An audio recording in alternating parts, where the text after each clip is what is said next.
Bien, bueno, pues ya hemos dado una serie de orientaciones generales, hemos dicho que es importante trabajar la competencia oral y la motivación en la familia, y ahora vamos a ir un poco a cosas más concretas que las podéis hacer, a unos consejos que os puedan servir para llevarlos a la práctica desde casa. Bueno, muchas veces se plantea si hay que intervenir desde la familia. Desde nuestro punto de vista sí hay que intervenir, porque la no intervención también es una forma de intervenir, ¿no?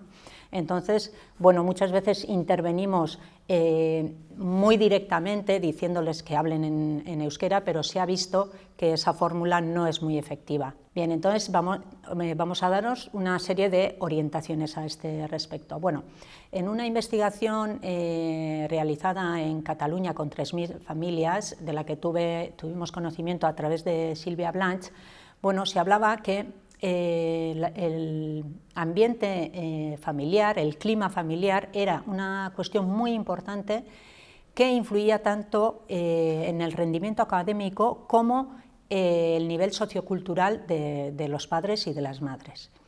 Y ahora nos preguntaremos, ¿y qué es ese clima? Bueno, pues ese clima es, de alguna forma, un ambiente donde la escuela y la familia están conectadas. ¿Cómo se hace esa conexión? Pues muchas veces a través de conversaciones del tipo de, pues bueno, ¿qué estáis haciendo en la escuela? ¿Qué te preocupa en la escuela? ¿Qué tal te va? No unas conversaciones de control, sino más bien de, pues de cuestiones cotidianas que se comenten en casa y que se vea que hay un interés por lo que se hace en la escuela. Por otra parte, estaría también que se ha visto que en ese clima influyen positivamente actividades no formales. Esto no quiere decir que no sean planificadas, tienen que ser pensadas, planificadas, pero no unas actividades programadas con un currículum cerrado, sino más bien actividades informales. Y en tercer lugar, también mirarse con buenos ojos, es decir, que la escuela y la familia se vean con buenos ojos, porque así de alguna forma también pueden ajustar las expectativas que tienen el uno respecto al otro o viceversa. Entonces, todas estas cuestiones a nosotros nos han parecido interesantes, que pueden valer en el tema de impulsar y de favorecer la competencia oral y la motivación en casa, y a partir de aquí pues vamos a proponer una serie de consejos prácticos. Bien, el primero que hemos comentado y que también se veía en la investigación que hemos citado es que la escuela y la familia estén conectadas. En este caso, por ejemplo, lo interesante sería que desde la familia se preguntase pues, a la tutora, al profesor, a la profesora, pues qué capacidad lingüística oral tiene vuestro hijo o hija, si se relaciona con sus iguales en euskera, con la profesora, con el profesor, un poco cuestiones de ese tipo, pues para saber si hay lagunas y si desde la escuela y desde la familia pues se puede favorecer que ir mejorando esas capacidades y esa motivación. Ese sería el objetivo, de alguna forma poner en común con la escuela y en este caso con el profesorado pues vuestras inquietudes y preocupaciones para darle una solución. Bueno, una segunda cuestión que se podría practicar y que tampoco sea muy difícil de llevar a la práctica será si vosotros, claro, siempre estamos hablando de que vosotros en la familia no sois euskaldunes y no habláis euskera, no podéis hablarlo. Entonces, sin conocerlo, ¿cómo impulsarlo?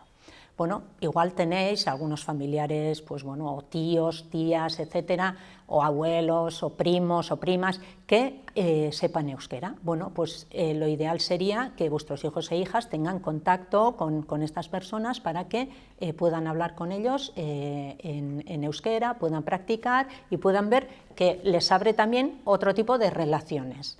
Entonces, esto también es importante, es una cuestión que relativamente es fácil de llevar a cabo y que tiene un efecto positivo. Bueno, un tercer consejo sería que establecieseis como una programación o una planificación en casa, negociando con vuestros hijos e hijas, partiendo desde los gustos que ellos tienen, de lo que les gusta hacer, leer, bueno, lo que sea, ¿no?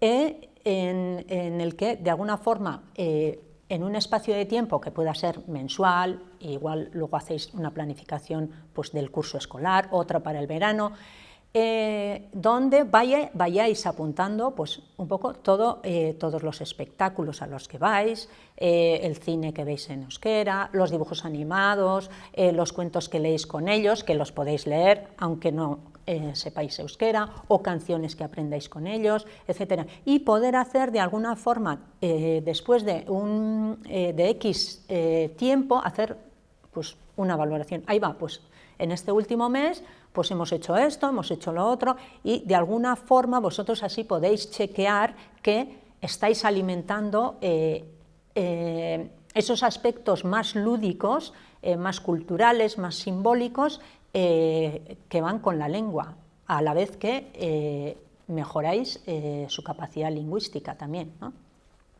Bueno, la relación con los hermanos. La relación con los hermanos es un poco complicada. No es una cosa fácil, sobre todo porque la lengua de la familia no es el euskera. Entonces ellos normalmente hacen una identificación de un espacio con una lengua, para ellos seguramente y ellas la casa será un espacio donde se habla en castellano, y bueno, pues ahí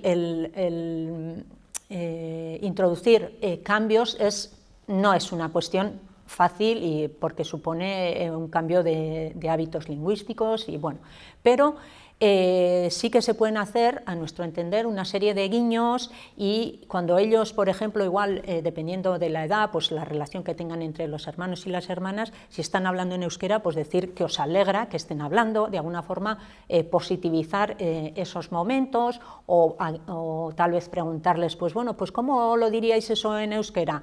Ahí va, pues no sabemos, pues se lo preguntamos al día siguiente al profesor, a la profesora, de alguna forma ahí hacerle un hueco al euskera.